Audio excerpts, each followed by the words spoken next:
AP రాజకీయాలపైన Telangana గత ముఖ్యమంత్రి కల్వకుంట్ల చంద్రశేఖరరావు గారు కూడా జోసం చెప్పారు. అయితే ఇప్పుడు మాజీ మంత్రి కేటీఆర్ గారు కూడా జోసం చెప్తున్నారు. ప్రముఖ ఛానల్లో ఇంటర్వ్యూ ఇస్తూ ఏపీలో మళ్ళీ తిరిగి రాబోయేది జగన్మోహన్ రెడ్డి గారి ప్రభుత్వమే అంటున్నారు. మరి ఈ వ్యాఖ్యాన్ని ఎలా చూడాలి? సో ఈ అంశాన్ని మనకి వివరించడానికి మనతో పాటు ఉన్నారు ప్రముఖ సీనియర్ జర్నలిస్ట్ డివిఎస్ గారు.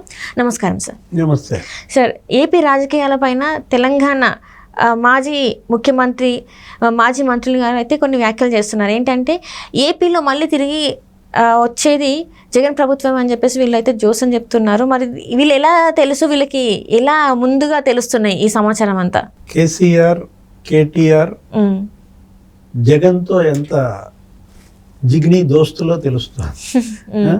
జగన్మోహన్ రెడ్డి గెలవాలన్నటువంటి ఆ కోరిక బయట పెట్టుకుంటున్నారు.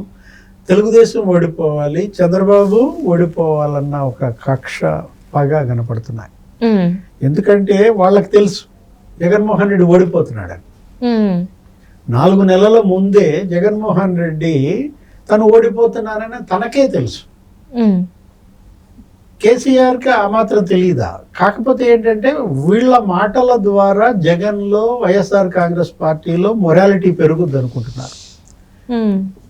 వైసీపీ నాయకుల్లో శ్రేణుల్లో వాళ్ళల్లో మొరాలిటీ పెంచడం కోసం కేసీఆర్ తాపత్రయం నవ్వుల పాలవుతారు.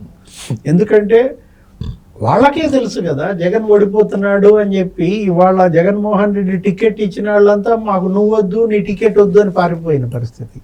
తెలుగుదేశంలో చేరిపోయారు, జనసేనలో చేరిపోయారు. వేమిరెడ్డి ప్రభాకర్ రెడ్డి, శ్రీకృష్ణదేవరాయలు, సంజీవ్ కుమార్, బాలశౌరేమో జనసేనలో చేరిపోయాడు. అసలు జగన్మోహన్ రెడ్డికి అభ్యర్థులే దొరకని పరిస్థితుల్లో జగన్మోహన్ రెడ్డి తానే ఓడిపోతున్నాను అని చెప్పిన పరిస్థితుల్లో ఏది రాజ్దీప్ సర్దేశాయ్ ఇంటర్వ్యూలో కూడా ఒప్పుకున్నాడు కదా. జగన్కి మరి కేసీఆర్ ఇచ్చిన సర్టిఫికెట్ అది జగన్లో ధైర్యం నింపడమా, నేనున్నానని భరోసానా? నువ్వు మునిగావు, నువ్వు మునుగుతూ జగన్మోహన్ రెడ్డి మునగకూడదన్న కోరిక. అంటే జగన్మోహన్ రెడ్డి మునగకుండా అక్కడ సీఎం అయితే తనను కూడా ఒడ్డున పడేస్తాడు. రేపొద్దున బీఆర్ఎస్ ఇవాళ ఎలా బయటకు రావాలి, మునిగిపోతున్న ఈ ఓడలో నుంచి వీళ్ళని ఎలా కాపాడుకోవాలో తెలియక జగన్మోహన్ రెడ్డి కేసీఆర్ కింద మీద పడుతున్న పరిస్థితుల్లో ఏ పడవ వైపు చేయి చాపుతున్నాడు? జగన్మోహన్ రెడ్డి పడవ వైపు చేయి చాపుతున్నాడు. నన్ను కాపాడరా నాయన అని చెప్పి జగన్మోహన్ రెడ్డిని. మునిగే వాళ్ళని జగన్మోహన్ రెడ్డి పైకి తేగలడా? అసలు ఆయనే మునిగే పరిస్థితుల్లో. ఇవాళ ఇద్దరు ఒకే పడవలో ప్రయాణం అన్నమాట. అది మునిగే ఓడే, ఇది ఆల్రెడీ మునిగిపోయిన ఓడ అన్నమాట. అంటే చంద్రబాబు కనుక ముఖ్యమంత్రి అయితే ఇక మళ్ళా భవిష్యత్తులో బీఆర్ఎస్ కోలుకోదు. ఎందుకంటే అక్కడ చంద్రబాబు ముఖ్యమంత్రిగా, ఇక్కడ రేవంత్ రెడ్డి ముఖ్యమంత్రిగా ఉన్నప్పుడు రేవంత్ రెడ్డి ఎటు చంద్రబాబు శిష్యుడే గనక వాళ్ళిద్దరూ కూడా 2 పార్టీలు 2 రాష్ట్రాల్లో 2 ముఖ్యమంత్రులు కుదురుకుంటే అటు జగన్మోహన్ రెడ్డి కుదరదు ఇక భవిష్యత్తు, ఇటు కేసీఆర్కి భవిష్యత్తు లేదు. కాబట్టి ఏదో విధంగా జగన్ ముఖ్యమంత్రి అయితే జగన్ అడ్డం పెట్టుకుని మళ్ళా ఇక్కడ తను చక్రం తిప్పాలా. తెలంగాణలో మళ్ళా తన పార్టీని బతికించుకోవాలంటే కాంగ్రెస్ని ఇక్కడ కుదుర్చుకోనికూడదు, కాంగ్రెస్లో ఇక్కడ కుంపు పెట్టాలి. అక్కడ జగన్మోహన్ రెడ్డి మనుషులు ఇక్కడ కాంగ్రెస్లో ఉన్నారు. పొంగులేటి శ్రీనివాసరెడ్డి ఎవరో ఉన్నారు. ఆయన జగన్మోహన్ రెడ్డి రాజశేఖర్ రెడ్డికే చాలా పెట్టనమాట. కానీ పొంగులేటి శ్రీనివాసరెడ్డి జగన్మోహన్ రెడ్డి బంధం ఎంతవరకు? అదేదో కాంట్రాక్ట్ల బంధం, డబ్బు పరమైన బంధమే తప్ప పొంగులేటి శ్రీనివాసరెడ్డి కూడా జగన్ కోసం అతను మునిగిపోతాడా? అంటే మొన్న ఒక ఇంటర్వ్యూలో కూడా జగన్మోహన్ రెడ్డి గారు గెలుస్తారా అంటే మీకు సత్సంబంధాలు ఉన్నాయి కదా అంటే తను చెప్పింది ఏంటంటే అలాంటిది ఏమీ లేదు, నాకు అక్కడి నుంచి వెళ్ళి రావాల్సిన ఇంతవరకు డబ్బులు రాలేదు, నేను అప్పులలో ఉన్నాను, నా ఆర్థిక పరిస్థితి బాగాలేదు అని చెప్పి తను చెప్పడం జరిగింది పొంగులేటి శ్రీనివాసరెడ్డి గారు. అంటే ఇది నిజంగా చూడొచ్చా సార్? మరి అంతే కదా. ఇప్పుడు ఎందుకంటే అక్కడ ముఖ్యమంత్రిగా జగన్మోహన్ రెడ్డి ఇక ఆఖరి 4 రోజులు 3 నెలలు ఉన్నప్పుడు కూడా పొంగులేటి వెళ్ళాడు. తన బిల్లులు చేసుకోవడానికి ట్రై చేశాడు. కానీ ఆల్రెడీ అది దివాళా తీసిన రాష్ట్రం. అక్కడ మామూలుగానే 14-12 లక్షల కోట్ల అప్పులు పాలైనటువంటి పరిస్థితుల్లో ఇంకా పొంగులేటి బిల్లులు ఏమిస్తారు? చేతులు ఎత్తేసిన దీంట్లో పొంగులేటికి వాటి మీద ఆశలు వదిలేసుకున్నట్లే. ఇంకా జగన్మోహన్ రెడ్డిని గెలుస్తాడనో గెలిపించాలనో పొంగులేటికి ఏమీ ఉండదు. ఎందుకంటే ఇక్కడ అతను కాంగ్రెస్ పార్టీ తన స్థానాన్ని ఇక్కడ నిలదొక్కుకోవాలి.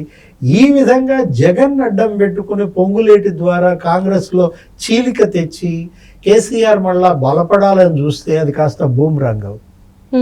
మొన్న మాట్లాడిన మాటలే కేసీఆర్ ఎలా మిస్ఫైర్ అయినాయో మనం చూసాం.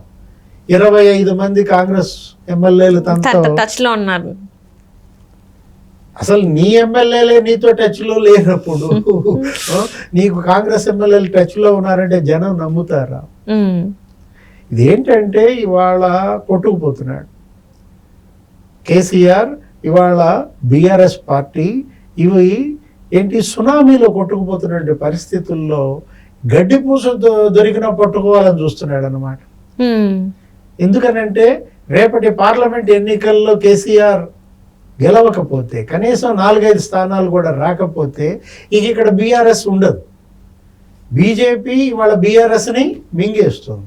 తెలంగాణలో ఇక ప్రాంతీయ పార్టీలు అదృశ్యమైపోతాయి.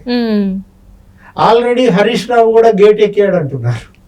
కాంగ్రెస్ వైపు చూస్తున్నారు అని చెప్పేసి అంటున్నారు. ఆయన దూకుతున్నాడు. అటు కాంగ్రెస్ లో దూకుతాడా, ఇటు బీజేపీలోకి దూకుతాడా? మనం చూసాం రఘునందన్ రావు కామెంట్స్. ఇలాంటి పరిస్థితుల్లో ఏదో రకంగా ఇవాళ తెలంగాణలో మళ్ళా బీఆర్ఎస్ వేళ్ళునుకోవాలి, కదిలిపోయిన పునాదులను పటిష్టం చేసుకోవాలి. ఇదంతా జరగాలంటే అక్కడ జగన్మోహన్ రెడ్డి బతకాలి. జగన్మోహన్ రెడ్డికి కేసీఆర్ కి ఉన్నటువంటి బంధం ఏంటి? ఆర్థిక బంధమా?